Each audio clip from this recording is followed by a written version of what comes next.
we are never truly lost. Well, okay, sure, maybe we get turned around for a few days in the woods, where life just feels like it's getting the best of us, and everything's going wrong. And I'm Mike Martin, and I've stood right where you're standing, lost, beaten down, like nothing's ever gonna change. And that's why I built this camp.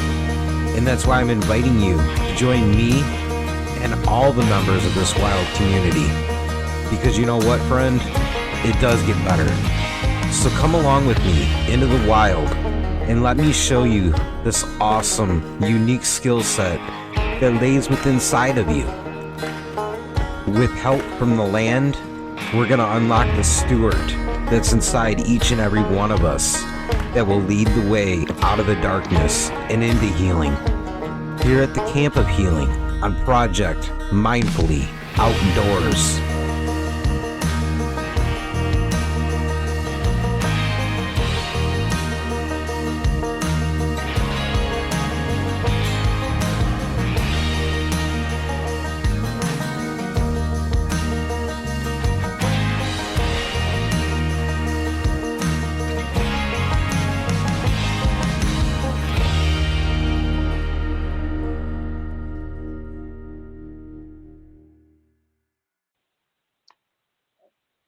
Hey, everybody.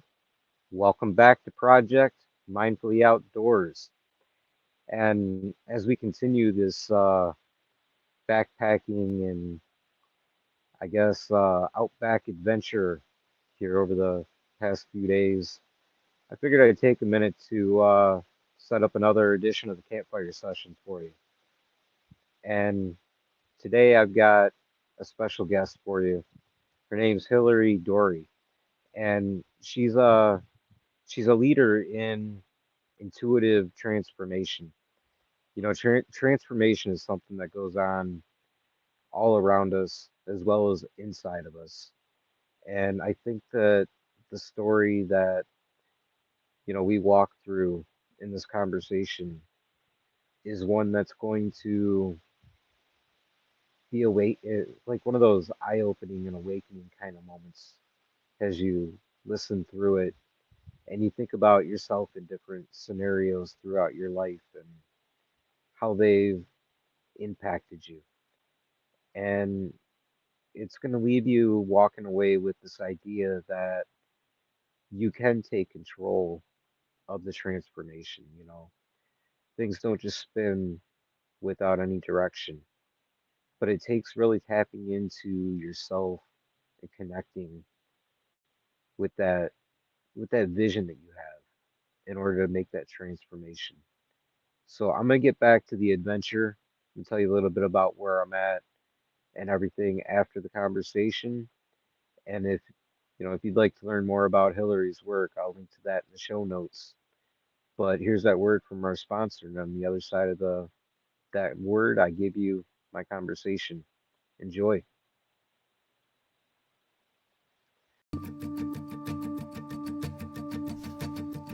This episode is brought to you by our friends at MyMedic. And as you know, this is a partnership that means a great deal to me because there's so much authenticity within their mission of providing state-of-the-art first aid equipment and putting the power in your hands when those events arise that are so dispowering. Listen, we all love walking around thinking that emergencies will never happen to us. However, MyMedic was founded on an event that cost their loved one their life because they were unprepared. So don't make the same mistake. Buy now and live later. And when you visit mymedic.com, use promo code PROJECTOUTDOORS15 to save yourself 15% on your entire order. So swing over to mymedic.com and use promo code PROJECTOUTDOORS15 right now.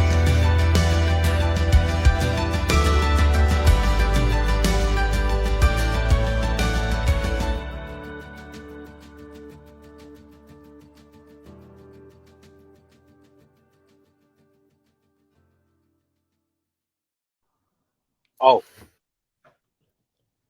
well, I'm actually over in the Metro Detroit area, so of Michigan. So it's kind of a mix of like the concrete kind of world as well as a lot of great outdoor natural areas. Where were you located? So I live in Massachusetts, and I just travel around the East Coast. I've hiked a lot of areas like Mount Greylock, Mount Wachusett. I've hiked 5 of the 4,000 foot mountains in New Hampshire so far. There's 48 of them if you haven't heard from them about them. So, like the 5 of them was like Mount Tom, Mount Field, Bon Cliff, um, and then there was Flume and Liberty. And I was going to isolation, which is like if you're peak bagging from Flume to Liberty, then isolation would be next. And by the time I got to the top of Liberty, it was already like noon, and I started at 3 o'clock that morning. And I was already, I was just so done backpacking by, solo backpacking up there.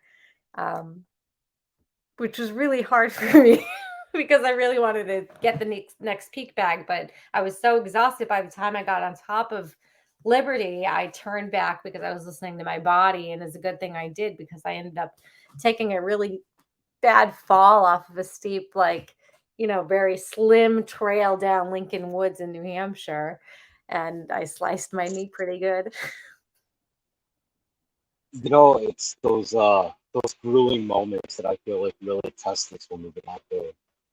And I think one great suggestion to make would be when you take those, invest in like a nice little backpacking that you keep with you, and that way when you get worn out with that, you're able to just throw that up and rest. But that kind of comes from like the hunting world when you get out there and start staking out. And we've got our base camp and we want to explore further out to see what's out there. You don't always make it back to camp in time, so you just kind of make a little spike camp and you make the best of the evening. Oh I yeah, think though, I think those are some of the funnest and really the most eye-opening experiences because number one, they were unplanned for the most part, so you really don't know what to predict as far as what you're going to encounter. And number two, the revelations that you see when you're out in nature in the kind of things because once you get settled in throughout the day, everything gets scared and goes away. But once you're settled, it comes back to life and see the natural processes. yeah. I am having trouble hearing you, just so you know. Let's see. Is that any better? Yeah, that's better. Thank you. Okay, cool. All right, yeah. I mean, sitting in a deer blind in the summertime, it gets a little warm. So yeah, hopefully that helps. But I mean, it's those sort of interactions that we have and we see the natural processes that I feel like really opens the doorway to exploring the traumas that we have, being able to step out of those trauma-based stories Mhm. and find a way that we can really uncover this potential within us that the traumas kind of hide from us. Yeah, that's one of the things that I notice the most when I'm going hiking. I know you were kind of teetering on like my outdoor photography, but like the hiking is really the caveat. Like that helps me getting outside to doing the photography part. Um, but when I started hiking, I wanted to have a deeper relationship with what I believed God was. And I don't want to make it like super religious, but like for me, it was just like there's nature and then there's the animals and then there's being able to being a part of nature, being one with nature, and having that stillness when you're going out on a trail and here I have like my 30-pound bag with all of my gear, making sure that if I had a way I can put away, like, put up a tent if I needed to stay out. But then having the peacefulness of just like walking alone. And that's what I was doing when I was doing a lot of solo hiking. When I would be walking alone, it would just be my connection to finally being just in that moment, in the present moment, to just kind of like detach from all of that clutter that I would do in my like walking everyday life that would be this inundated of like second guessing thoughts. And so when I'm outside and I'm out in the wilderness and I'm, just breathing the fresh air and, not really being around a lot of people, it just was feeling so, it was like a different planet. It just felt so cathartic, very relaxing for me. That's the exact same experience that I get when I go out, and I think that's what a lot of my journey over the past 2 years has been, is that theme of I need to get out and just be one with my thoughts.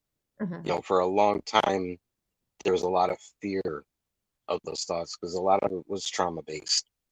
And to be able to look at myself and do the introspection, and you mentioned about like the spirituality aspect of it, it's really opened me up to the idea of things being put in front of you has kind of like trail markers that you're on the right path. And being that I spend a lot of time in the outdoors, it's always animals, because you can look at the animal who doesn't live within a set story. They just go about their natural duties in life, and there's no context to fear or anything like that. But you can look at that, you can see how you can apply that to where you're at in life. Like, for example, a lot of interactions I've been having as of late is I've come across a lot of snakes, which up into this season on the trail, there hasn't been a lot of snake encounters within a lot of my adventures. But this year it's been kind of, at the focal point. And what I've gathered from that is this ability to, like we touched on, how we get caught up in those traumatic and, trauma-based stories. We're able to shed those layers, just like a snake sheds their skin. And as we grow through it, we realize that, we are no longer living in this small world that's defined by those things that have kind of beaten us down, made us second guess everything. You have this ability inside to let all that go. And for me, it's been a case of getting out and doing the things that I truly enjoy to really learn how to do that. Yeah. The interesting thing about snakes now, in the spirituality part of it, where snakes actually in animal wisdom, like if you're going to look at the very metaphysical, like the spiritual metaphysical type of part of like what animal languages or spirit animals are, snakes actually define as new beginnings. And Right. so because you're ending a cycle, like, see, and then you're entering into this new phase of like who it is that you are. And so in nature you get probably the most beneficial, like you were saying, signs that kind of lead you in the trail marks of like directions of saying and giving you the little hints and nudges that you need to move you through certain things that you might be already processing and working through. And having that clarity, being outside and being one with nature, really just gives that message, that impact to you, so that when you come home you're like, oh, so this is gives that clarity of that aha moment, the introspection, being able to just say, okay, well, this is what I was feeling, and maybe this is what I need to do differently. And that's the inspiration where nature comes into play. It's funny to build on that because yesterday, actually, I was out hiking last evening, and when I got home, I wrote this piece.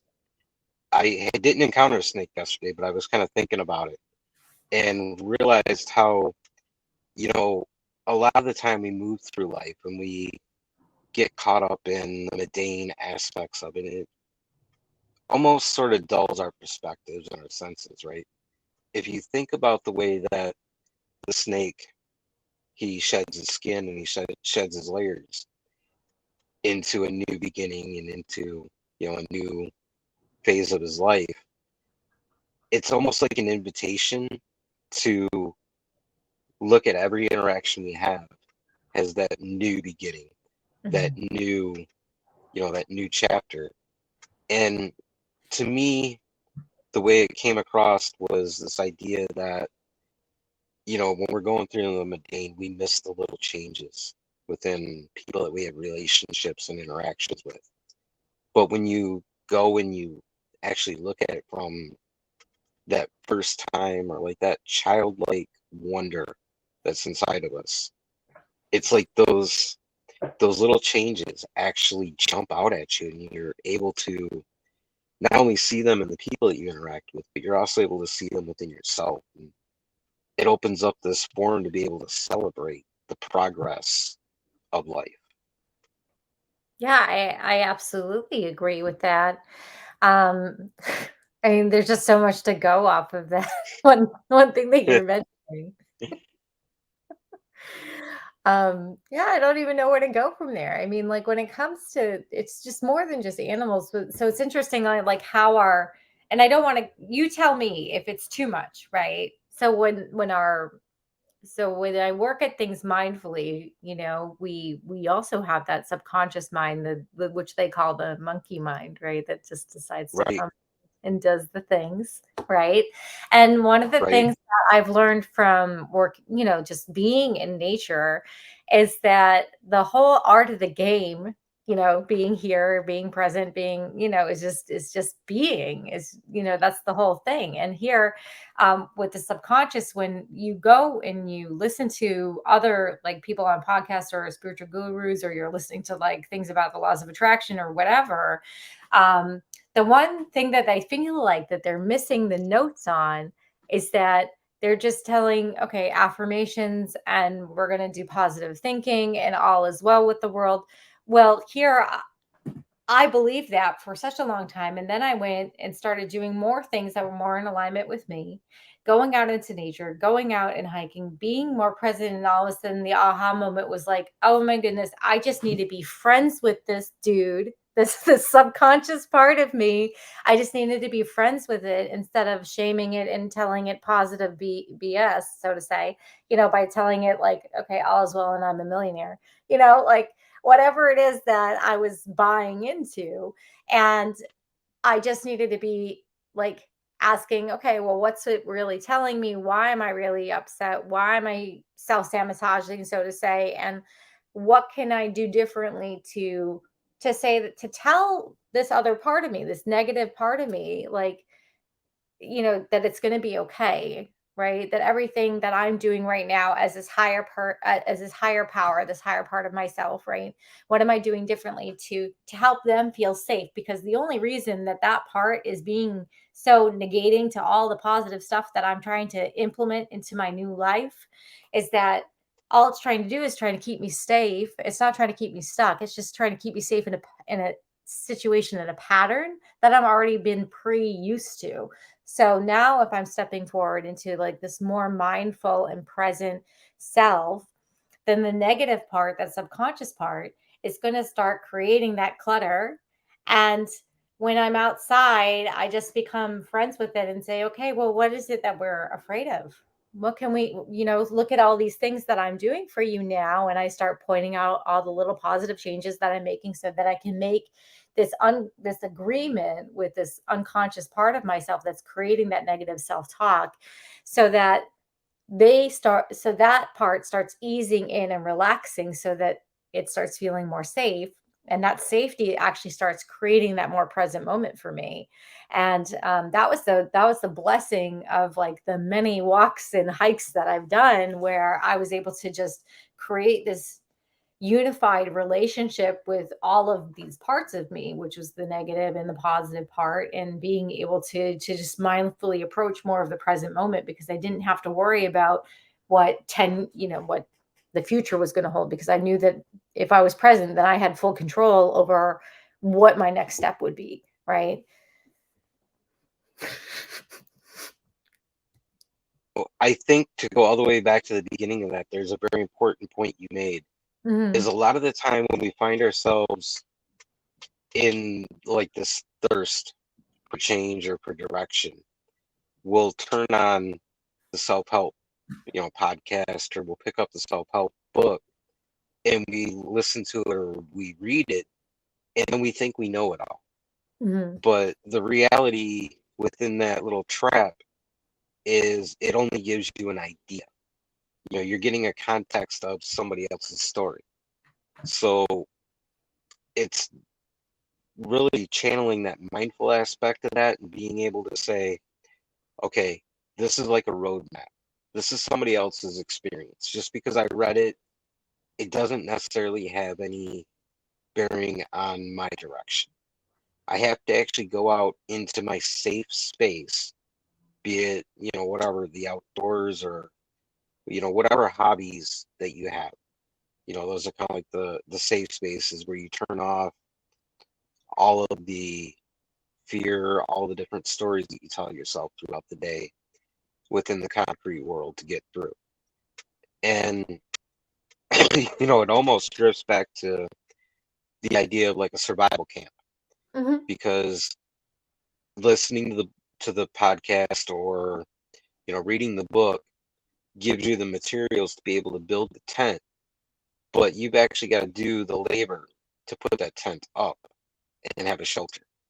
And then when you've done that, you've got that perspective, you're able to jump into those comfort spaces and start to build things to expand the camp. You can build a fire to stay warm.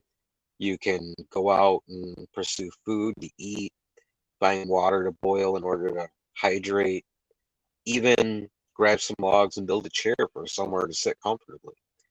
And this is like the most important part to get over that trap that really one would have to understand is the reading, the listening is important because it gives you those original materials.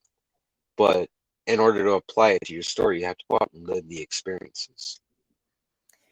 That's absolutely brilliant. And I wish that you had this podcast when I was going through things that I went through, because having that perspective is such a relief, because there's probably people out there that were or have or are in my shoes, or was my once was shoes, where um the very literal thinking, there's this very literal thinking when it comes to these dynamics of the other podcasts and people that have their way out of how they do it. But if you have no, and I'm going to go a little bit into my story, but I didn't have really much of a self identity. So having no identity to self, I'm a single parent. I had a child young. I divorced young. There's a lot of things that about my growing up in my 20s and 30s where my self identity was completely lost. And so, in order to find like an avenue of self,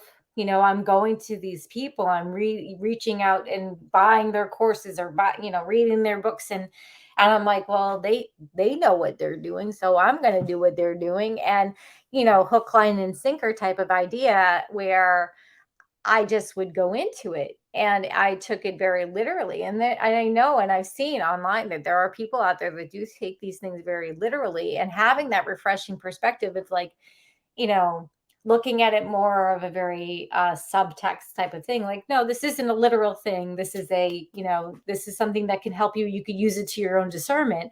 It's such a powerful statement to have, which is so beautiful and useful for many people that might be in situations where they feel so lost, and they think that going to Tony Robbins, or like listening to laws of attraction, or going to a spiritual guru or something that isn't very presently mindful, and just taking it and running with it. And I think that what you just said, will bring so many people to this. Oh yeah, you're right. It is just it's just something subsurface. I can just do my own thing, and it takes a lot of confidence and self-actualization to see that, and thank you. That is actually a trap that I feel like a lot of us, whether it's, the self-help or I want to improve myself type thing, when I look back at, my journey and I think about, the early days, the first 30, 40 years even of my life, being caught in that loop of no self-identity. You Hmm. want to latch onto things and it does make you essentially prey. Yeah. And the scary part about that is the fact that when you're in those boots, you don't see that perspective.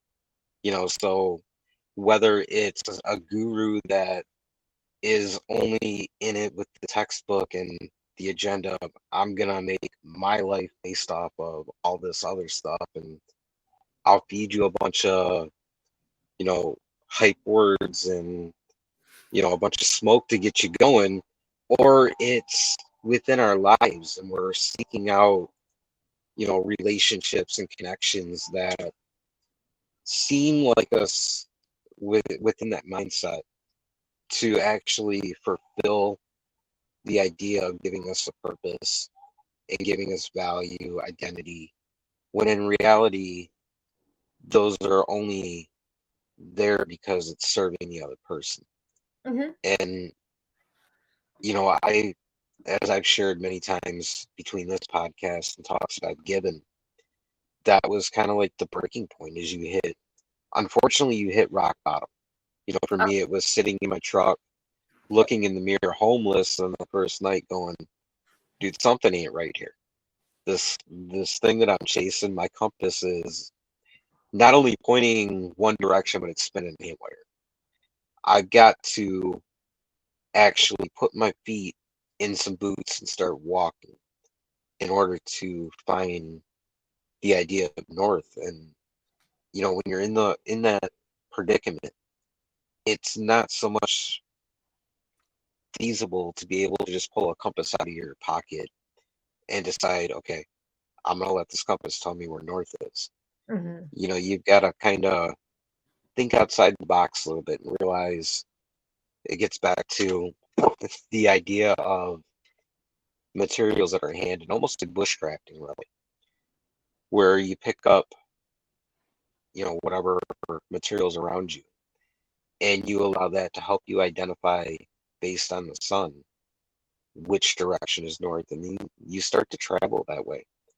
There's a lot of a sense of lack of confidence at first, because let's face it, when you're walking in the woods, you take 10 feet and it looks identical to the last 10 feet you took. Yeah. And that's the same thing with these journeys of self-exploration. It ends up being a position where a lot of the time we don't ask to be where we're at. And when you're seeking out a mentor, I feel like those are the ones that you want to look for, is the ones that can say, I didn't plan to sit here becoming become a meditation guide, or I didn't plan on writing this book. It was just where the direction took me because of the experience that I lived.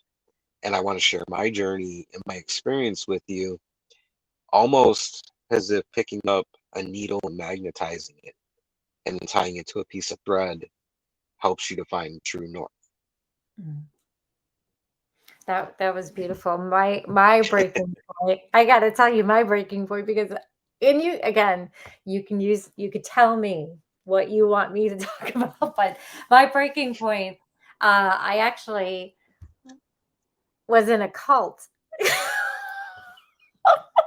So like that was it. So here I was doing all this mindful journeying and thinking it was mindful, when really it was just basically all these gurus that were using they call it pain points to get you to buy the product so that you can find the solution and be in alignment with whatever alignment you needed to be, so that you can get all the stuff that like whatever it is that they were selling, right? And I was buying it, and I was just like, of course this is making sense.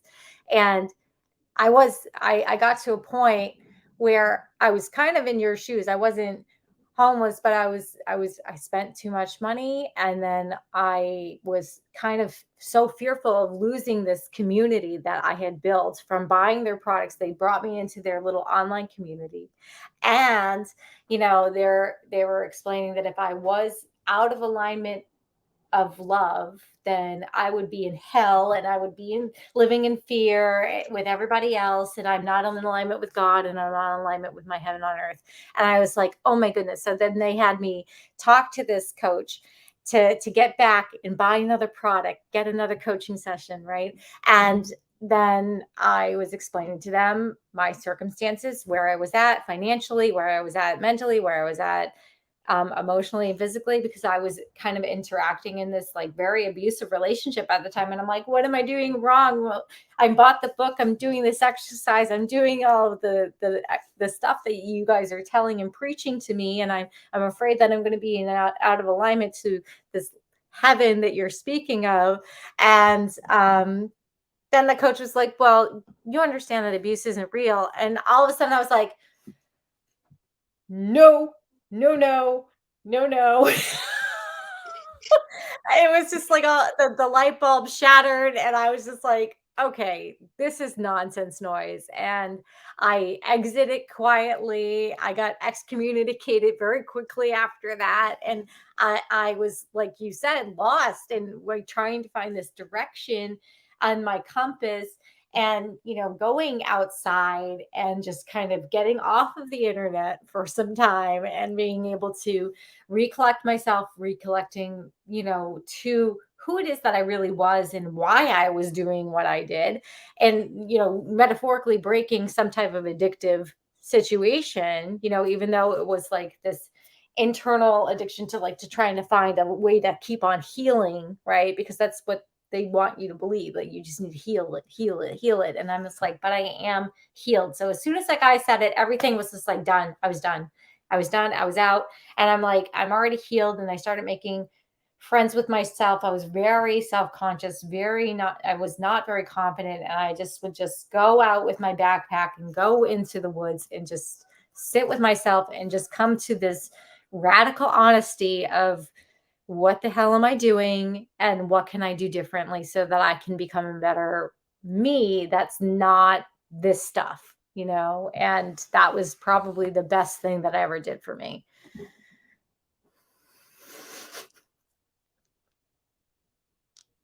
You're speechless. Okay.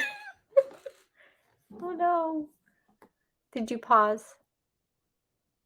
Okay. Well, I know that was a lot, and I lost you, and you're frozen. And so when I guess I can continue because we're still recording, and if you chime back in and you're not frozen anymore, I'd love to hear what you have to say. But going outside. Oh, where did he go? Good night.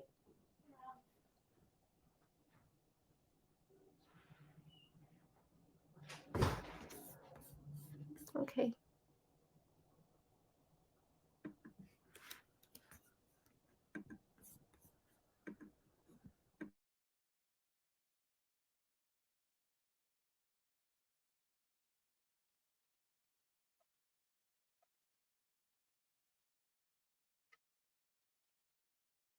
Are you there? You still with me? I am. I was like, oh no, what did I do? What did I say? Oh, the joys of doing this stuff outside. Let me tell you. I was like, that was so much information. That poor man. Like, Well, I mean, it's still going, so I can edit the little gap out of there, but I'm not quite sure where we got lost at. well, I was just explaining that, when getting broken out of that situation and, gaining my confidence to start actually taking my life in my own hands and being able to just being present in nature and being able to declutter and really using my discernment more refinedly, and breaking out of, this metaphorical like addictive cycle that I had been in, because I just was trying to heal. That's all I was doing. And it was just nonsense sauce. Like I had to come to peace with knowing that, you know, that I am going to be the best me that I'm going to be. And I am healed in the way that I feel is necessary for me. And nobody else can tell me otherwise because it's just me, unless they're a physician, But I'm like, this is as good as it's going to get.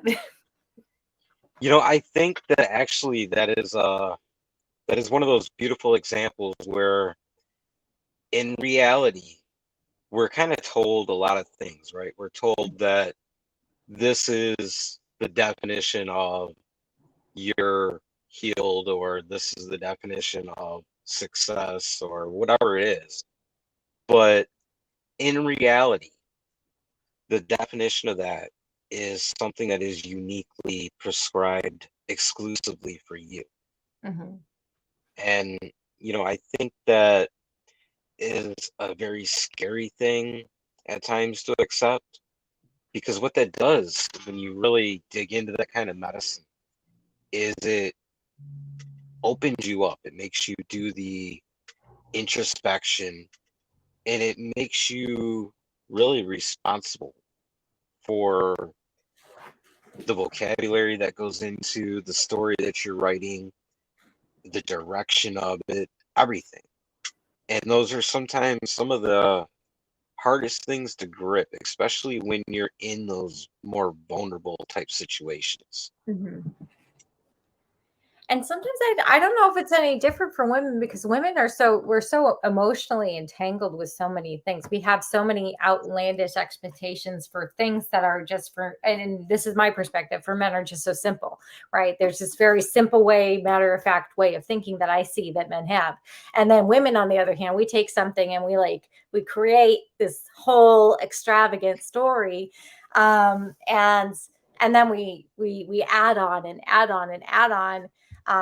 And I feel like there's a perspective where, like, if women had an opportunity to see, and like as a woman, and I can't really speak very too much about it without getting like booed or shamed or whatever, but like I feel like that women need to at least have the perspective of understanding that that men can be just so simple, that they're just so simple, that, not in terms of, you're very logical thinking, you're very, you keep to yourself. You mean you don't cause drama or chaos. You're just very matter of fact. And this is what I've seen with the men population that I've hung out with. And it's actually the interesting thing when it comes back to mindfulness.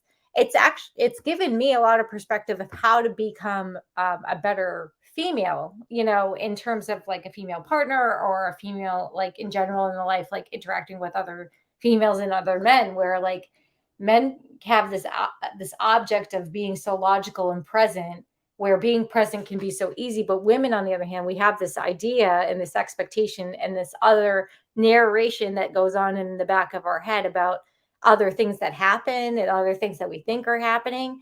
And it causes, not crazy making, but it causes this whole like other agenda. And if we give ourselves the opportunity, like us women give ourselves the opportunity to like pause, take a step back, and look at the literal facts, like the facts of things, which I think that sometimes men actually do very easily. They look at facts versus, making meanings out of facts, when women make meanings out of facts. And so looking at facts and saying, like, I did just work an 8-hour shift, and maybe I was outside all day and I didn't have a chance to pick up my phone. So when I'm outside and I'm hiking, I reflect on these things that I'm like, it could just be that simple. It could just be that simple. Like, I don't, It and is that simple, though. And, I think that, yeah, as human beings, we're very, very complicated creatures. Mhm. We are indeed the only thing on this earth that can tell a story. Yes. And we tell those stories really, really well. 9 times out of 10, the story going on in our head is much more elaborate and even self-sabotaging than the story that, I'm telling you or you're telling me. And when you think about how to distill that, getting out into nature and jumping in and tasting some of, nature's medicine, it really almost becomes like running into a brick wall. You're like, man, how can it be so complicated? And I think that's just become the evolution of, the human story, is how not only complicated can we make something, but also how convenient and how simple can we have things brought to us, instead of actually going out and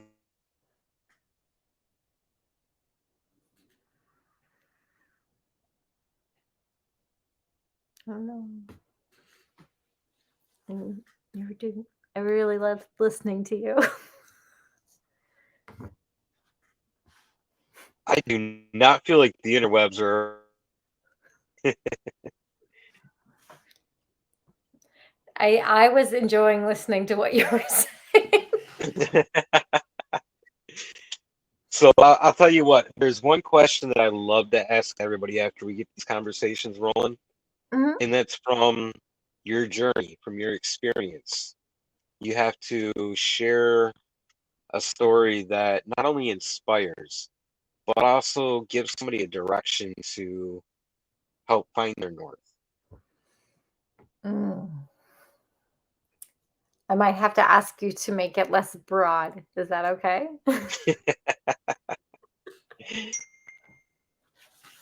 Well, the floor is yours. Go for it.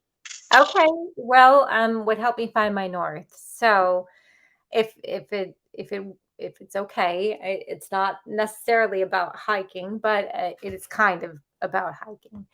Um, so I am a victim of violence. So I was in a very abusive relationship.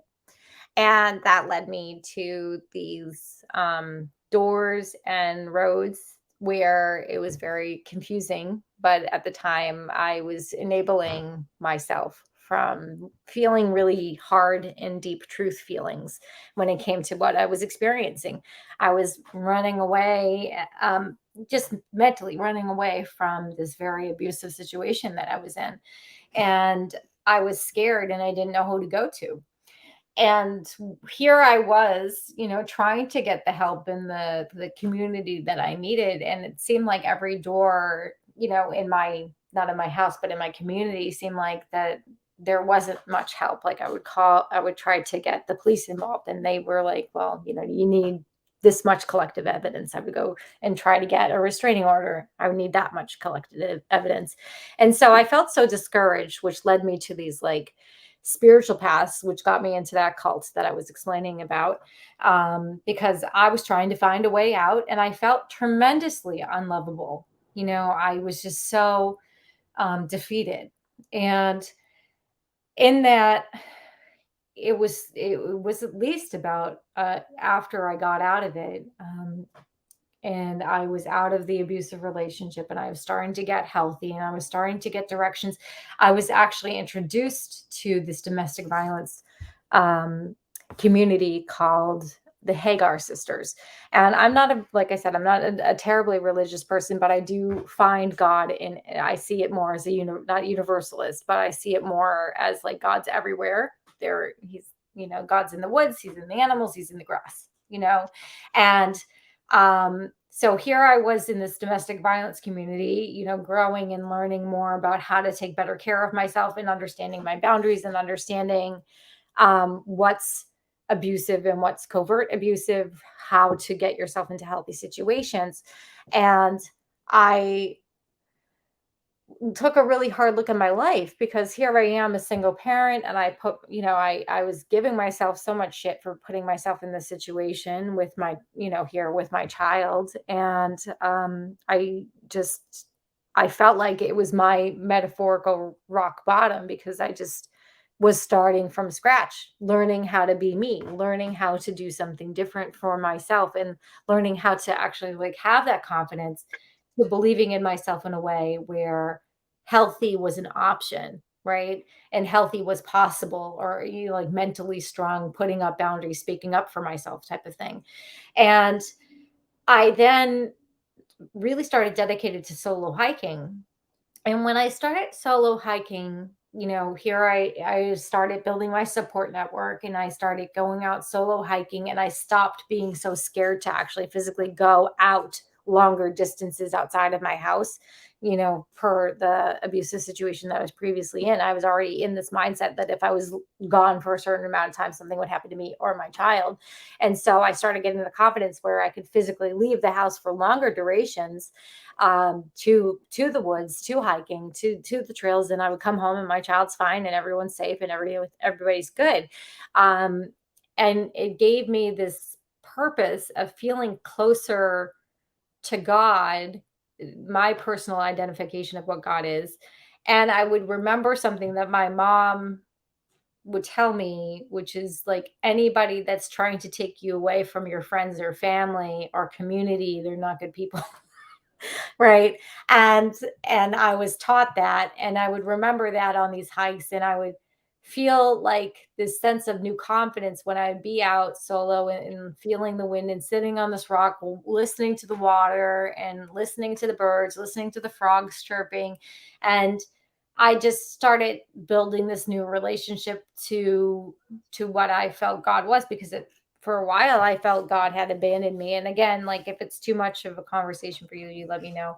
But I definitely felt like so lost. So finding that faith in nature um, gave me the perspective of what North felt like. But then I still had the egging, going on in the back of my head, that negative critical self. And I had already put myself into all of these situations with the spiritual gurus, and having been in that cult in that previously abusive relationship.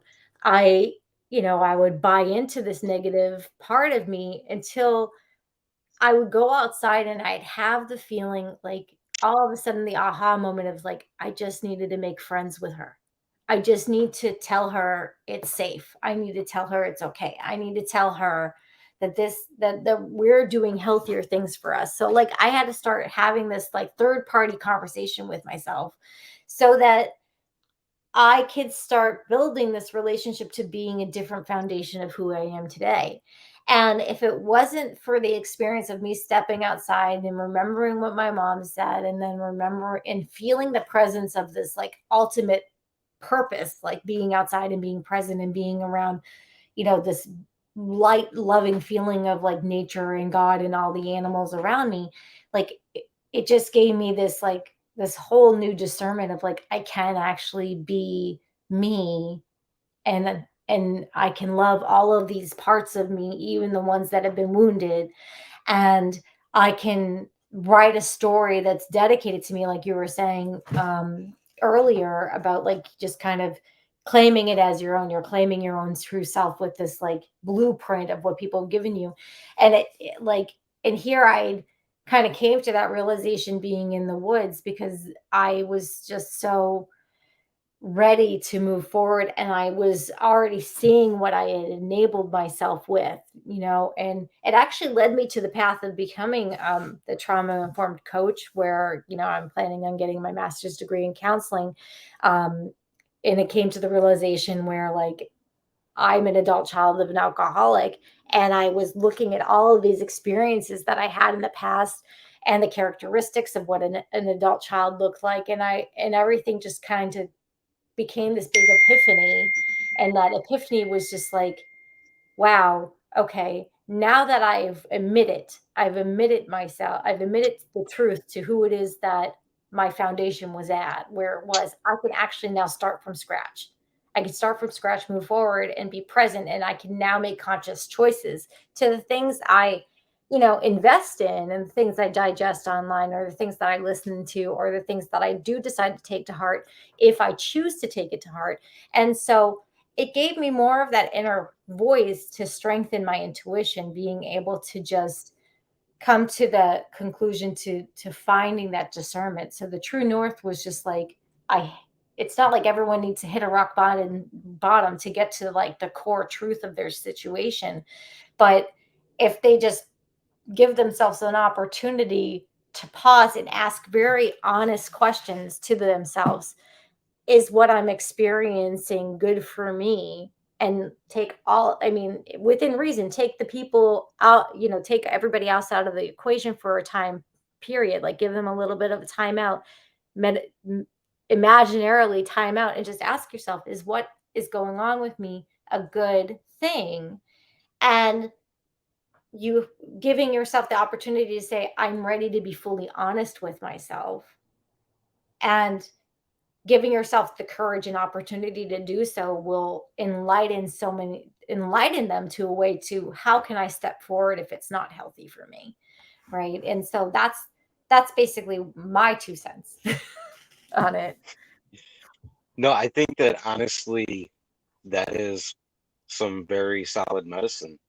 Mm. being able to really assess and evaluate, almost like being your own judge, jury, and executioner on the decision, Absolutely. because you take the opportunity to be informed by examining everything that's in front of you, and then you decide, which way you're going to go, Mhm. and then you go. It almost gets back to the old Davy Crockett saying, "Be sure, and then go ahead." I like that. I like that a lot. So, so even though the interweb hasn't been very kind to us tonight, I'm glad we got together and actually got to meet and have this conversation. I feel like it was a really good one. It was one that, everybody's going to get a lot of inspiration out of, and that's the goal here at camp. But Yeah, before I let you go, you have to let people know how they can get in touch with you. that's a very good question. Save the simplest for last.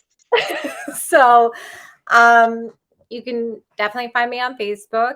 I am Hillary Dahl. I'm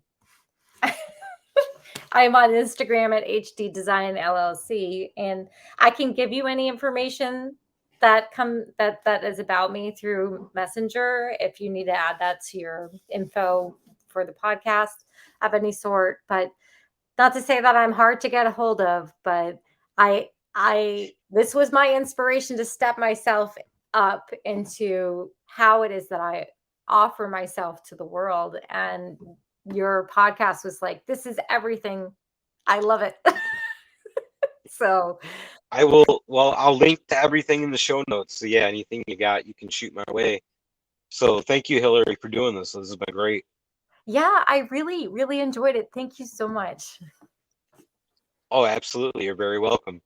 All right. All right, that is it. That is all. That is the end.